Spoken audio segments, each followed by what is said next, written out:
Quem não entende de economia sofre. Sofre por quê? Porque cada economista fala uma coisa. E por que eles divergem tanto? Porque cada um defende o interesse de quem os paga. Então o economista nunca fala contra o interesse do seu patrão. Então tem vários setores, tá? Cada um defende um. Então, por exemplo, o Guido Mantega, Maria da Conceição Tavares, o Paul Krugman, o Joseph Stiglitz, eles defendem o interesse do povo ou dos governos quando esses governos defendem o interesse do povo. Esses dois aqui, por exemplo, estão contra o governo americano, porque o governo americano é vendido, ele defende o interesse das empresas e não do povo.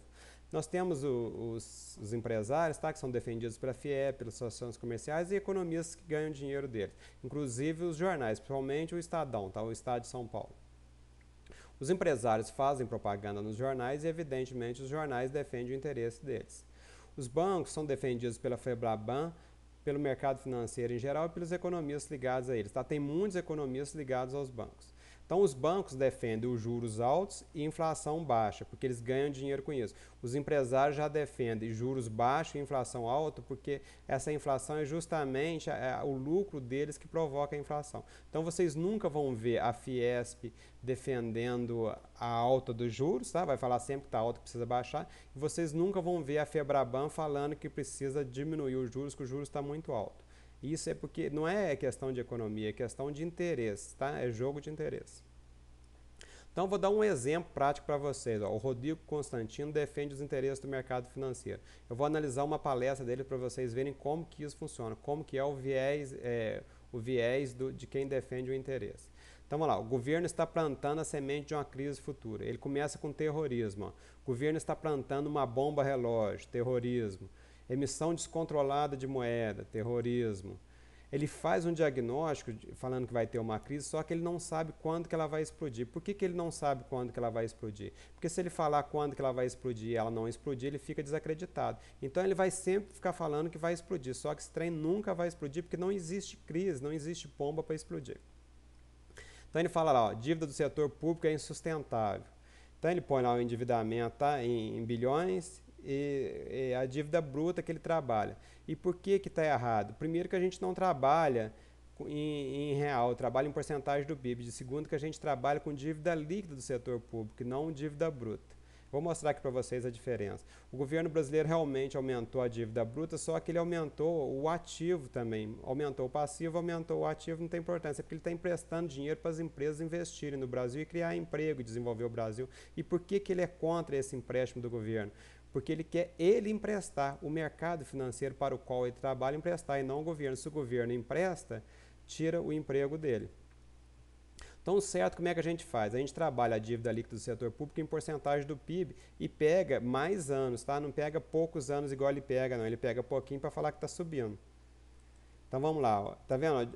Na época do... Na época do milagre econômico, realmente deu uma merda desgraçada, a dívida ali que o setor público foi lá em cima.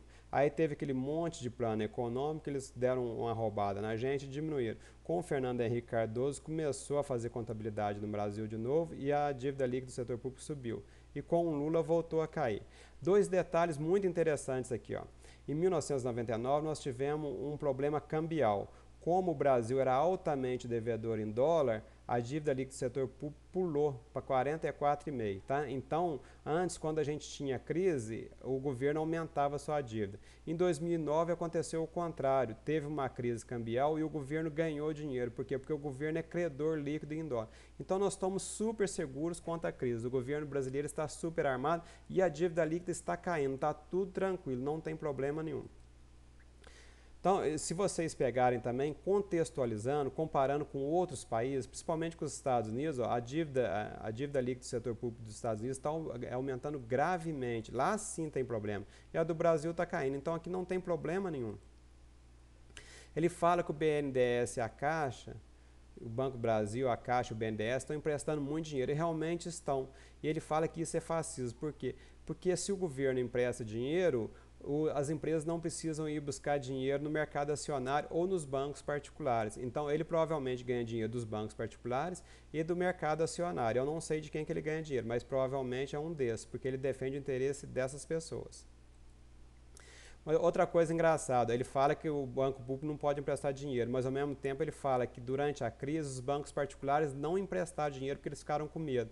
Então, quer dizer, se não existisse banco público no país, a gente estava encalacrado, nós íamos ter uma depressão, porque os bancos particulares ficaram com medo. Então, os bancos públicos são altamente necessários, principalmente em épocas de crise. Tá? Ele caiu em contradição aqui. Ele fala que o governo tem déficits nominais crescentes em milhões, tá vendo? Tá pequenininho aqui, mas dá para ver, milhões. Então, por que não se pode trabalhar em milhões? Porque a gente trabalha com porcentagem do PIB, ó. Déficit nominal, vou mostrar para vocês o déficit nominal do Brasil. Ele pega também trechos pequenos, só da parte que ele quer mostrar que está aumentando, tá? Mas, na verdade, o déficit nominal do Brasil, ó, veio caindo. Peguei aqui depois do Plano Real, tá?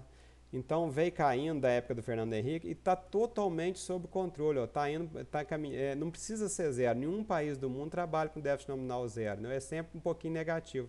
Mas isso aqui é altamente sustentável porque o PIB cresce também, e crescendo mais que isso aqui, a dívida líquida do setor público diminui conforme nós vimos lá atrás. Se você pegar comparando, por exemplo, com os Estados Unidos em 2009 teve 13% de déficit nominal. Então lá realmente o problema está sério. Aqui no Brasil está super tranquilo, não sei o que ele está falando. Agora, outro detalhe interessante, quando ele quer mostrar que a poupança e os investimentos estão baixos, aí sim ele pega em porcentagem do PIB, tá vendo? Que era a hora ele trabalhou em milhões, mas aqui ele trabalha em porcentagem. Você veja que ele não é que ele não saiba fazer, ele quer mostrar o dado do jeito dele. O número não mente, mas ele usa os números para mentir. O crédito público pulou de 12% de 2008 para 20% de 2010. Então ele está reclamando de novo do governo emprestar dinheiro. Por quê? Porque isso tira emprego dele, tira emprego das empresas para a qual ele trabalha, que eu não sei qual que é. Ele fala que nós vamos ter uma bolha imobiliária, que nós estamos tendo uma bolha imobiliária, mas o financiamento de imóveis no Brasil está em 2% do PIB, nos Estados Unidos é 100% do PIB.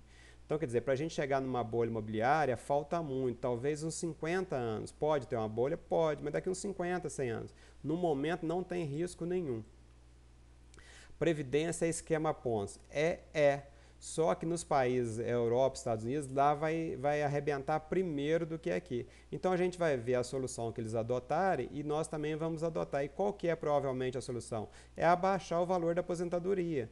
Então você faz inflação ou cria um tributo sobre a aposentadoria, igual criaram recentemente, e você diminui o valor da aposentadoria, aumenta a idade para aposentar e assim você resolve o problema que realmente a aposentadoria é um esquema Ponzi. Isso aí que eu concordo com ele. A inflação é maior em 7 anos. Então ele põe um gráfico aqui, ó, tá vendo? Ele pega um pouquinho, tá, e fala que está subindo. Mas será que está mesmo? Ó, eu peguei a inflação para vocês, eu peguei desde 1996, a gente tem que contextualizar. Realmente em 2010 foi 5,9%. Por que foi mais alto? Foi alto devido a dois motivos. Primeiro, o choque das commodities. Tá havendo uma alta muito forte das commodities agora em 2010, começo de 2011. Então, isso fez com que a inflação aumentasse e também porque é um ano eleitoral e o governo não baixa a inflação em ano eleitoral. Em ano eleitoral, ele dá uma folga para ganhar a eleição. Ele não vai ser austero e deixar para o Serra comer o bolo de chocolate, tá? Realmente, em ano de eleição, eles dão uma folgada, ó. Mas provavelmente vai cair. E a meta da inflação do Brasil é 4,5%, mais ou menos 2%. Então pode ir até 6,5%. Então foi um pouquinho acima do centro da meta, mas ainda está dentro da meta. Não vejo problema nenhum. Vocês vejam que, por exemplo, em 2002 a inflação foi de 12,5%. Então, se você pegar a média, a inflação está estritamente dentro da meta, não tem problema nenhum. Agora, o que eu analiso se o país está bem ou está mal, o que é? São as importações e as exportações. Então, o Brasil tinha uma exportação muito alta, tá? Só que depois caiu muito. Ó. Aqui, ó, em 98, foi o fundo do poço. Então, foi por isso que nós tivemos aquela crise na mão do Fernando Henrique Cardoso e que não deixou eleger o Serra. Tá? Só que com o efeito China, as nossas exportações estão aumentando muito bem. Então, mesmo que a gente gaste, que a gente compre automóvel, que a gente viaje para o exterior e gaste com supérfluo, importe supérfluo, não tem problema, porque no primeiro sinal de crise é só a gente cortar um pouquinho as importações, a gente exportando bem não vai ter problema nenhum. O problema é quando a gente não consegue exportar e não consegue comprar aquilo que a gente precisa. Isso aqui também foi supérfluo do Fernando Henrique. Ó. Então isso aqui a gente corta, ó. Só que não precisa cortar esse tanto que cortou em 2002, tá vendo? Não, pode cortar menos, porque dessa vez a exportação está alta. Então, resumindo, nós não vamos ter crise nenhuma como ele prevê, muito pelo contrário, nós estamos diante de um novo milagre econômico. Falou, moçada?